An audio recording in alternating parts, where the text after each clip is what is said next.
नाग पंचमी की सबसे प्राचीन प्रथा। जब नागदेव बने भाई। प्राचीन काल में एक सेठ जी के 7 पुत्र थे। सातों के विवाह हो चुके थे। सबसे छोटे पुत्र की पत्नी श्रेष्ठ चरित्र की विदुषी और सुशील थी, परंतु उसके भाई नहीं था। एक दिन बड़ी बहू ने घर लीपने को पीली मिट्टी लाने के लिए सभी बहुओं को साथ चलने को कहा, तो सभी दलिया और खुरपी लेकर मिट्टी खोदने लगी। तभी वहां एक सर्प निकला, जिसे बड़ी बहू खुरपी से मारने लगी। यह देखकर छोटी बहू ने उसे रोकते हुए कहा, मत मारो इसे, यह बेचारा निरपराध है। यह सुनकर बड़ी बहू ने उसे नहीं मारा। तब सर्प एक और जा बैठा। तब छोटी बहू ने उससे कहा, हम अभी लौट कर आती है, तुम यहाँ से जाना मत। यह कहकर वह सबके साथ मिट्टी लेकर घर चली गई। वह वहां काम काज में फंसकर सर्प से जो वादा किया था उसे भूल गई। उसे दूसरे दिन वह बात याद आई तो सबको साथ लेकर वहां पहुंची और सर्प को उस स्थान पर बैठा देखकर बोली, सर्प भैया नमस्कार।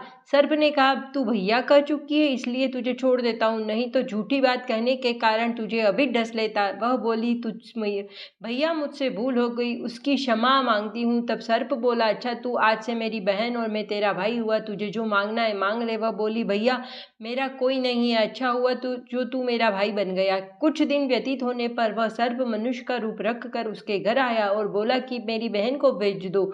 सबने कहा कि इसके तो कोई भाई नहीं था, तो वह बोला, मैं दूर के रिश्ते में इसका भाई हूँ, बचपन से ही बाहर चला गया था। उसके विश्वास दिलाने पर घर के लोगों ने छोटी को उसके साथ भेज दिया।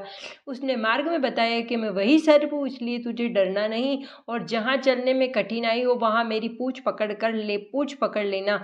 उसने कहे अनुसार ऐसा ही किया। इस प्रकार वह घर पहुंच गई। वहां के धन ऐश्वर्य को देखकर वह चकित रह गई। एक दिन सर्प की माता ने उससे कहा, मैं काम से बाहर जा रही हूँ, तो अपने भाई को ठंडा दूध पिला देना। उसे यह बात ध्यान न रही कि उससे गर्म दूध पिला दिया, जिससे उसका मुख बेहतर जल गया। यह देखकर सर्प की माता बहुत क्रोधित हुई, परंतु सर्प के समझाने पर शांत हो गई। तब सर्प ने कहा कि बहन को अब उसके घर भेज देना चाहिए। तब सर्प उसके पिता ने उसे बहुत सा सोना चांदी जेवरात वस्त्र आभूषण आदि उसके घर पहुंचा दिए। इतना सारा धन देखकर बड़ी बहू ने ईर्ष्या से कहा, भाई तो बड़ा धनवान है, तुझे तो उससे भी और धन लाना चाहिए।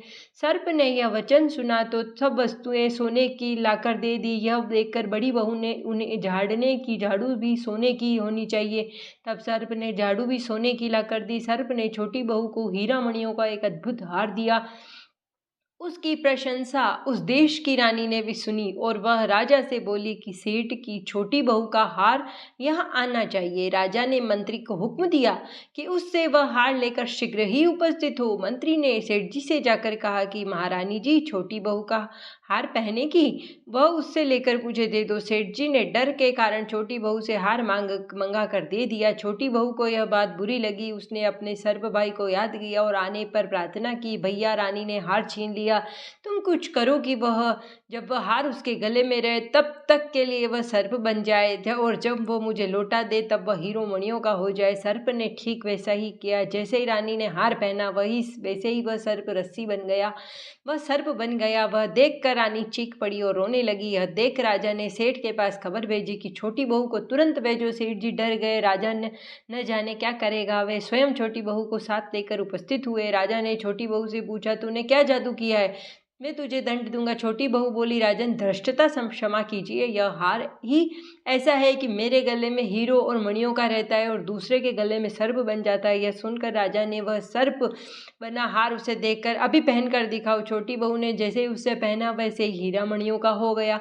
यह देखकर राजा को उसकी बात का विश्वास हो गया और उसने प्रसन्न होकर बहुत सी मुद्राएं पुरस्कार में दी। छोटी वह अपने हार और इन सहित घर लौट आई। उसके धन को देखकर बड़ी बहू ने ईर्ष्या के कारण उसके पति को सिखाया कि छोटी बहू के पास कहीं से धन आया है। यह सुनकर उसके पति ने अपनी पत्नी को बुलाकर ठीक ठाक बात बता दी।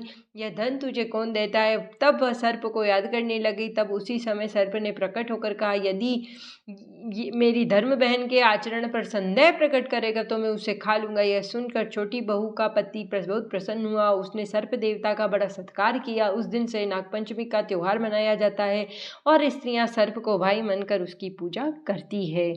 ओम नमः शिवाय। नागपंचमी की आप सभी को हार्दिक शुभकामनाएं। हर हर महादेव।